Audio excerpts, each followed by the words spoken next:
So that's kind of an individual thing that we can talk about if you're interested in phentermine. But if you would like to try phentermine, I will send you in for labs and an EKG. And if you've ever had any cardiac issues, you will have to have your cardiologist approve it.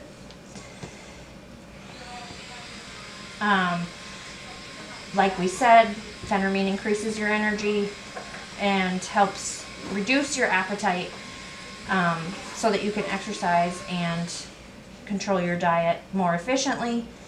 There are people who do well on phentermine, but again, it's not something that I do a lot. But it is an option. Plateaus. Before we talk about plateaus, one thing that I recommend for everybody doing a weight loss program is don't weigh yourself every day. It's going to vary. It's going to vary by your activity. It's going to vary by your hormones, the time of the month, whether you have a menstrual cycle or not, and you're going to get discouraged. Once a week, stay off the scale. Once a week. And measurements are important. So you may lose 6 inches off your waist without losing a pound because you've gained muscle. So weight isn't the only factor. You're going to look at how your clothes fit and how you're reducing inches.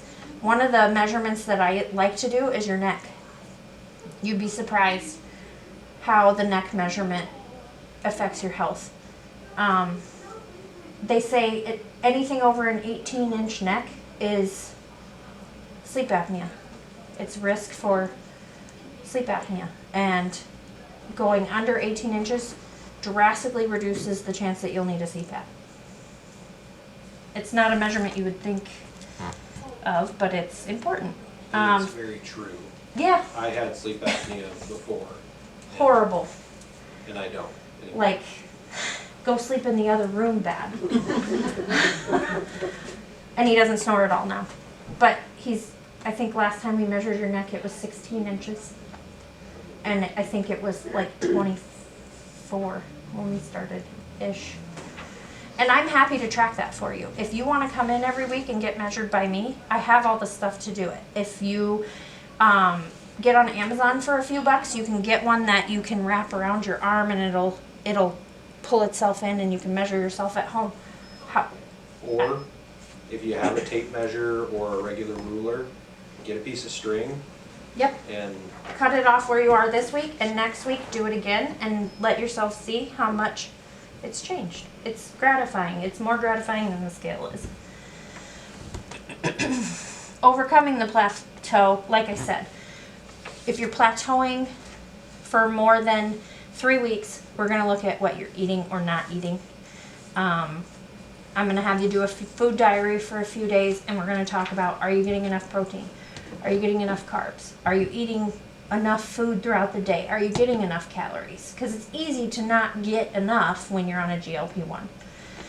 And usually we can increase your calorie intake and have you track it for a week.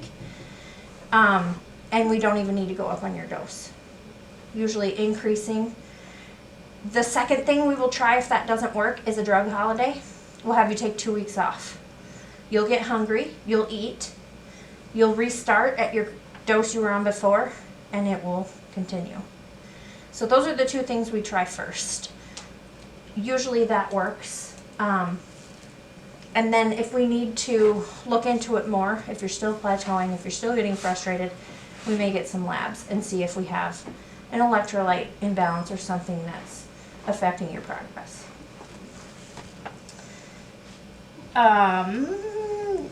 Increasing your exercise or varying your exercise sometimes helps too. Like if you just walk every day, that's great. That's sufficient. That's great exercise, especially when you're starting out. But if you're plateauing, you might throw in some weightlifting and just get a different form of exercise. And sometimes that will help too.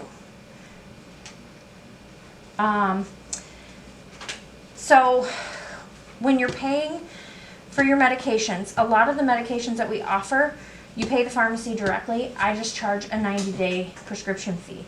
The prescription fee, I always explain, covers phone calls. Oh, come here. You're good, honey. You can go back. Phone calls, reassessing your goals, coming in and meeting with me. If you need to talk about diet, if we need to go over a food journal, all those things, I don't charge you for that. Like, that's all included in that prescription fee. And that's really, I feel, I try to keep it a small amount, but we have a cell phone. You can text. If you think of something during the night, send the question. I kind of have a rule where I try to respond within 12 to 24 hours. I do work in the ER, 24-hour shifts, so if it gets busy and I need to sleep, it might be a little longer, but I do my best.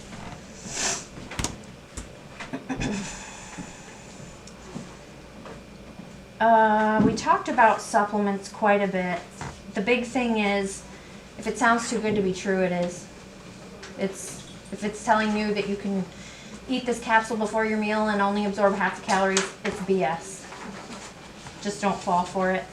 I'm happy to go through supplements with you if you have ideas. I have people who look things up or hear things or belong to a Facebook group who recommends this, or they look this up on a website.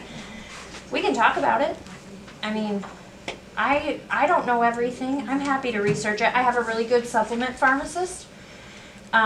He is in Pennsylvania, I believe. And I order all of my supplements through him, and he's very good about telling me what's legit and what isn't. If you are interested in vitamins or probiotics or anything like that, I'm happy to talk to him, and he can make personalized recommendations. He's great. Email him, he emails me right back. But there are legit supplements you can get to help you. They're not going to deliver on those promises of increased fat burning but there are things that do work to help you. Low carb diet is nice just because it prevents the blood sugar spikes. Babe, any low carb diet stuff you want to share? Because you've done it the longest of anybody I know. Not really, just, I like to make sure that I have plenty of fiber in my, And that's important on a fiber and GLP-1. protein. Oh, okay. That's about it. And he does fiber every day, which helps with hunger. Yep. But if you're keeping your bowel regimen regular, you're going to do better. The big thing with a low carb diet is it keeps you fuller longer because carbs are what you burn off first. So the fruits and veggies are great, and you need lots of those, especially like we said, things that are high fiber, things with a high water content. Eggs, eat the yolk. It's okay. You don't have to just do whites. Eat the yolk, it's good for you. Eat a steak if you want it. Choose leaner cuts of meat if you're worried about. If you don't like red meat, my daughter hates red meat. I can't get her to eat it. I can barely get her to eat chicken. If But- you are doing low carb, be very careful with fruit. It's high sugar. It is very high sugar. And it will cause that blood sugar spike and crash just like a brownie would. I do a lot of watermelon because it's just mostly water. You can pair things too. Celery and peanut butter, carrots, and make your own ranch with low fat or Greek yogurt or nuts and seeds. That's a big one. We carry, and meat sticks. You gotta watch salt. I mean, you don't want things with a lot of preservatives. He makes his own Which we're looking into a meat stick brand. to carry here. It's called What- Righteous Felon. It's We found it in Alaska, and it's the best meat stick I've ever. it's really good, and it's not just preservatives and salt and a little bit of meat. Otherwise, Chomps is very good.